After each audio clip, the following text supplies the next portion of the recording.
आज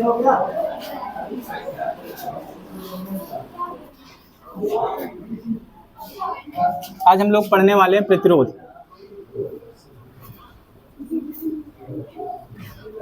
इसको इंग्लिश में बोलते हैं रेजिस्टेंस, ठीक है। हम लोग इसका कॉम्बिनेशन पढ़ेंगे। ओम का नियम पहले से भी पढ़ चुके हैं ना, तो ओम के नियम में हम लोग पढ़ चुके हैं V is directly proportional I। V is equal to हो जा रहा था I R। R क्या था हमारा? प्रतिरोध, जिसका काम क्या हो रहा था कि धारा के प्रवाह में अवरोध उत्पन्न कर रहा था, ठीक है। अब हम इसको कैसे कैसे जोड़ें कि इसका जो रिजल्टेंट वैल्यू हो जाए वो कम हो जाए। तो हमें दो तरीके से पढ़ना है। एक तो पढ़ना है पैरेलल कॉम्बिनेशन, एक तो पढ़ना है सीरीज कॉम्बिनेशन। सबसे पहले हम देखते हैं सीरीज कॉम्बिनेशन, ठीक है। प्रतिरोध का क्या है? श्रेणी क्रम।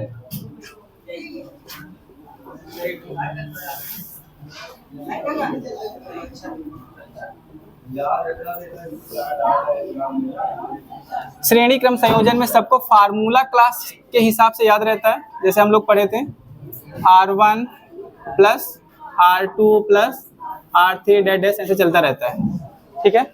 हम लोग थोड़ा सा कक्षा हाई स्कूल की चीज़ों को क्या करेंगे, थोड़ा थोड़ा सा एक बार याद कर लेंगे कैसे कैसे हो रहा था, कैसे कैसे बैटरी जुड़ रही थी, कैसे उसमें प्रतिरोध को हम सीरीज में जोड़ रहे थे या पैरेलल में जोड़ रहे थे। कब हम सीरीज में जोड़ते हैं, कब पैरेलल में जोड़ते हैं, वो भी देखना है हमें। पहला एक हम क्या कर लेते हैं, सर्किट बना लेते हैं। उसमें हम क्या करते हैं कि 3 प्रतिरोध लगा देते हैं।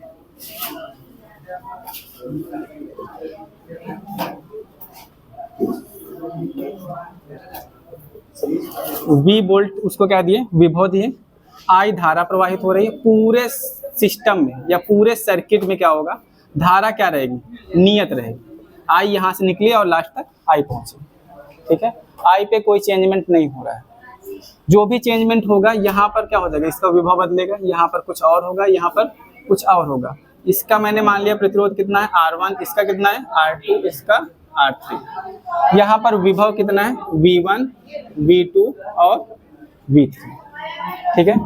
अगर मैं ये मानता हूँ कि मैं सबका रिजल्टेंट निकाल लिया हूँ, रिजल्टेंट बोले तो सबका तुल्य प्रतिरोध निकाल लिया हूँ, जिसकी वैल्यू कितनी हो गई R,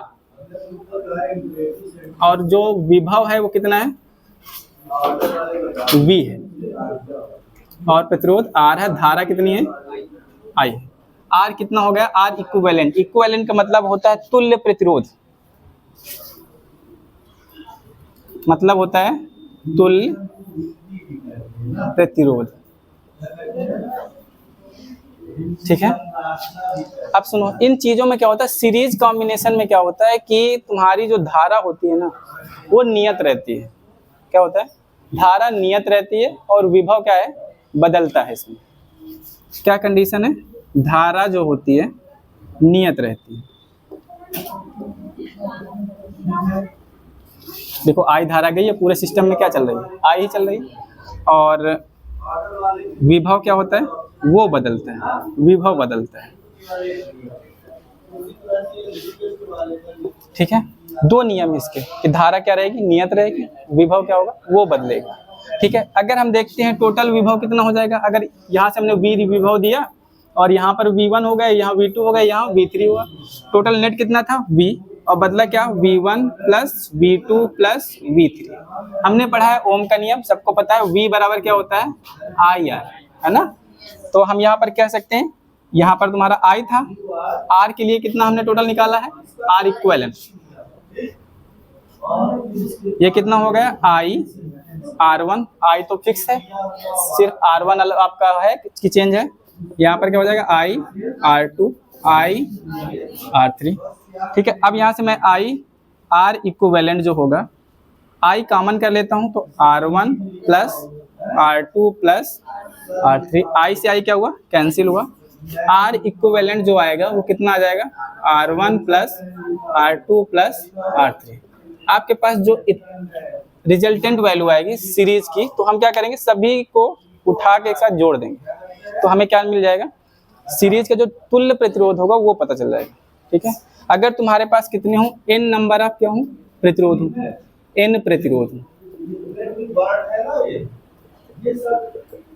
तो क्या होगा, R इक्विवेलेंट बराबर R1 plus R2 plus R3 plus dash dash R n तक हम इसको ऐड कर देंगे, बस। ये सबसे सिंपल है, ठीक है, नोट कर लो। इसको स्टॉप कर दो, वापस बगल से होगा। वो लड़के कहाँ चले गए?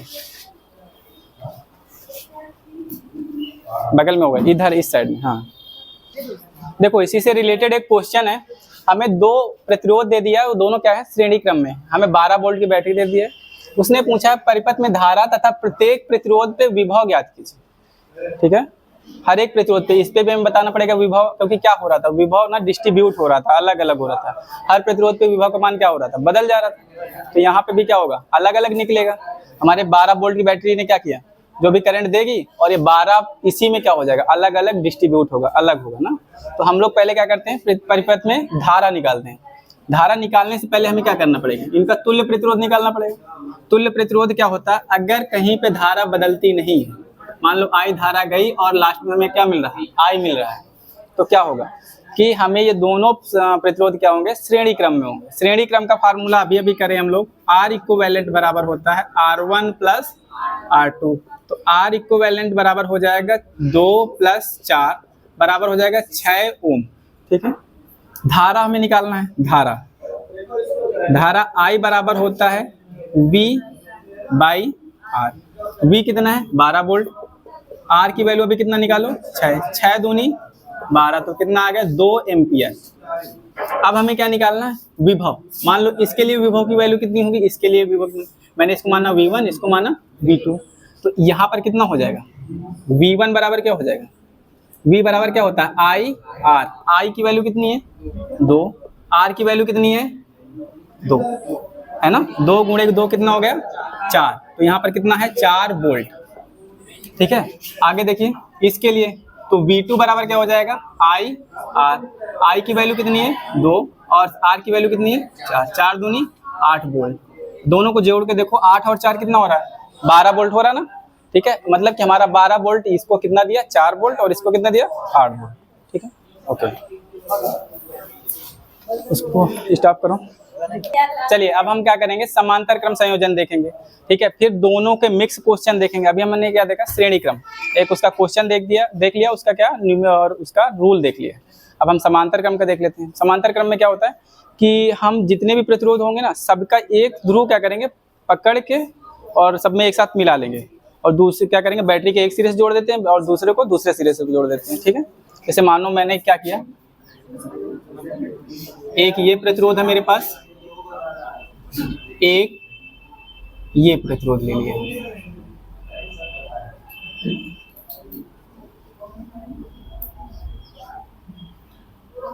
ये आपके पास 3 प्रतिरोध हैं। सबको उठा के मैंने क्या किया, एक साथ गुरमेट दिया। हाँ सीधी सी बात है, गुरमेट दिया मैंने। जैसे तुमने घर गांव में क्या करते हो, सारे तार उठा के क्या करते हो, एक साथ घुमा देते हो, ठीक है। हाँ ठीक है, तुम उसको समझो, बनाने की छोड़ो। अरे यार तुम ना शांत रहो। इसका प्रतिरोध कितना है, R1, R2, R3। इस पे अगर विभव देंगे तुम्हारा कितना होगा, V पोटेंशियल देंगे, तो यहाँ पर कितना आएगा, V, और इधर से अगर मान लो 0 गया तो यहाँ पर कितना आएगा, 0, ठीक है। अब आपके पास यहाँ से धारा तुमने दिया I, तो ये I यहाँ तक तो आएगी, लेकिन इस पॉइंट पे I का वैल्यू क्या हो जाएगा, बदल जाएगा, I1, I2 और I3। इस बार क्या हो रहा है, विभव क्या है, विभव की वैल्यू समान है। विभव क्या रहेगा, समान रहेगा, विभव नियत रहेगा।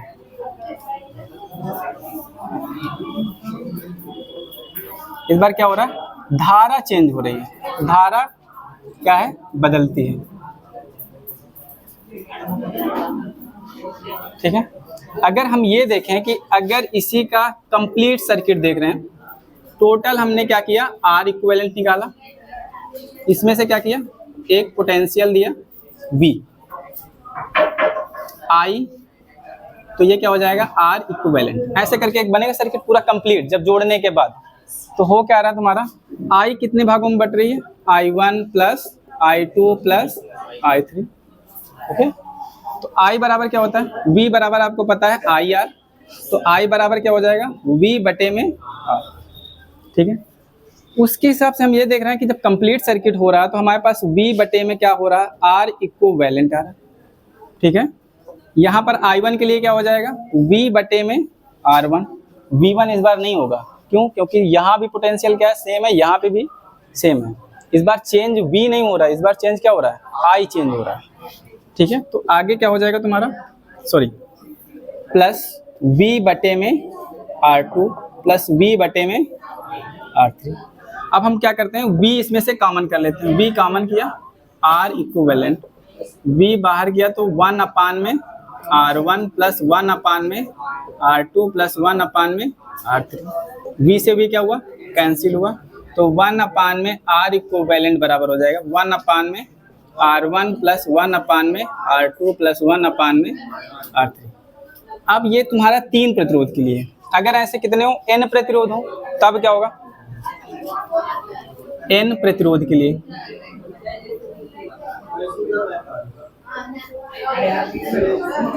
1 अपान में R इक्विवेलेंट जो होगा 1 अपान में R1 प्लस 1 अपान में R2 प्लस डैश डैश 1 अपान में Rn। जितना भी होगा उसको हम कैसे करेंगे, ऐसे कंबाइन कर देंगे। ठीक है, ये हो गया तुम्हारा समांतर क्रम संयोजन। ओके,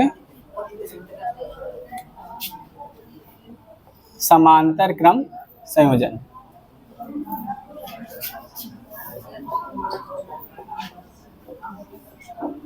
ठीक है, अभी इसके छोटे छोटे ट्रिक देखते हैं, कैसे कैसे ट्रिक इसमें यूज करते हैं। अगर दो कंबाइंड है, ठीक है, सिर्फ दो प्रतिरोध हैं या सभी प्रतिरोध क्या है, एक समान है, उसमें कौन सा फार्मूला लगा दें कि तुरंत सॉल्व हो जाए।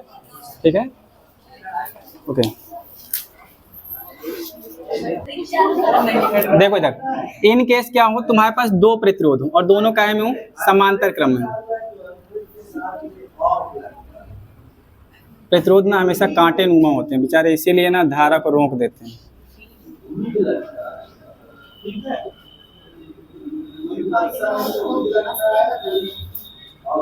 ये क्या है, प्लस माइनस, क्या है, R1 और R2। आपके पास दो प्रतिरोध हैं, यहाँ से धारा जा रही है I1 और यहाँ से I2। ठीक है, आप समझिए। अभी आपने ये पढ़ लिया है कि अगर हमें क्या करना है, समांतर क्रम में जोड़ना है, तो समांतर क्रम में 1 अपान में R इक्विवेलेंट बराबर होता है 1 अपान R1 प्लस 1 अपान R2। ठीक है, यही होगा। तो इसके हिसाब से अगर हम देखेंगे तो 1 अपान R इक्विवेलेंट बराबर हो जाएगा, एलसीएम लेंगे कितना आ जाएगा, R1 प्लस R2। यहाँ क्या आ जाएगा, R1 प्लस R2। अगर इसको पलटोगे तो कितना आ जाएगा, R इक्विवेलेंट बराबर R1, सॉरी यहाँ पर इंटू आएगा, R1 इंटू R2 अपान में R1 प्लस R2। ये आपका आ जाएगा रिजल्टेंट। अगर दो प्रतिरोध हो तो दोनों का गुणा करके उनको क्या करो, बटे में दोनों को जोड़ दो, डायरेक्ट निकल आएगा। ठीक है, जैसे मैं मानता हूँ थोड़ी देर के लिए, इसको मैं मान लेता हूँ 3, इसको मान लेता हूँ 6। ठीक है, डायरेक्ट निकालना है, आप क्या करिए, R इक्विवेलेंट लगाइए, 3 गुणे 6 बटे में 3 प्लस 6, 3 कितना होता है 18, 6 3 9 दूनी, तो रिजल्टेंट कितना आएगा, प्रतिरोध 2 ओम। ठीक है, ये डायरेक्ट हो जाता है। ओके, अगली ट्रिक में करना क्या है कि आपके पास अगर n नंबर आप क्या हो प्रतिरोध हो और सभी प्रतिरोध क्या हो, समान हो, तब उस कंडीशन में क्या करोगे, तो उस कंडीशन में आपका R इक्विवेलेंट जो होता है वो R बाई N होता है। ठीक है, आपके पास 50 प्रतिरोध दे दिए, उसने बोला कि सब क्या है 1-1 ओम के, समांतर क्रम में जुड़े हैं। ठीक है, तब क्या करोगे, या बोल दिया 50 प्रतिरोध है, सबके कितना प्रतिरोध है, 3-3 ओम, तब कैसे करोगे। ठीक है, तो आप क्या 1/3 क्या 50 बार करते रहेंगे, नहीं, थोड़ा सा समस्या आ जाएगी ना। तो वैसी कंडीशन में क्या करना है आपको, R बाई N, R कितना है, 3 ओम, N की वैल्यू कितनी है 50, तो 3/50 लिखिए और सॉल्व कर दीजिए, आपको डायरेक्ट क्या मिल जाएगा, रिजल्टेंट प्रतिरोध मिल जाएगा। अगर हम थोड़ा इसको देखें कैसे सॉल्व कर सकते हैं, मैं 3 प्रतिरोध को लेके देखता हूँ।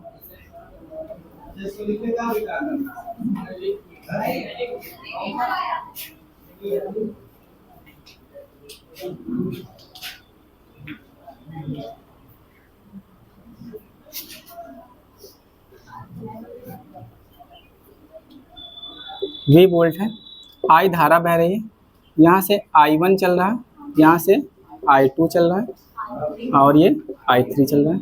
इसके पास भी प्रतिरोध R है, इसके पास भी प्रतिरोध R है, इसके पास भी प्रतिरोध कितना है? R है।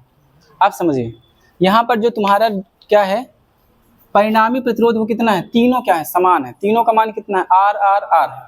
अब इस कंडीशन में क्या करोगे? देखो पहले वही फार्मूले पे ही डायरेक्ट लिख लेते हैं, R इक्विवेलेंट। देखना कैसे प्रूफ होता है। 1/में R प्लस 1/में R प्लस 1/में R। एलसीएम लोगे कितना आ जाएगा? 1/में R इक्विवेलेंट, एलसीएम आया R, 1 + 1 + 1। आप आगे सॉल्व करेंगे तो R इक्विवेलेंट बराबर पलट दीजिए, R बटे में कितना आ जाएगा? 3। कितने प्रतिरोध थे? 3, 1 2 3, ठीक है। और R क्या है तुम्हारा? जो दिया हुआ तुम्हारा प्रतिरोध कितना है? ओम का प्रतिरोध है। ऐसे अगर N हो तब N प्रतिरोध के लिए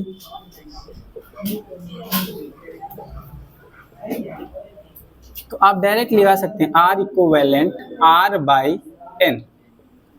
ओके, अब बताइए, अब आपको समांतर क्रम संयोजन के जितने भी क्वेश्चन हो, चाहे जितने टिपिकल हो, चाहे 50 दें, चाहे 2 दें, चाहे 4 दें, आप आराम से सॉल्व कर सकते हैं। 4 दिया है, 1/में R1 प्लस 1/में R2 प्लस 1/में R3 प्लस 1/में R4।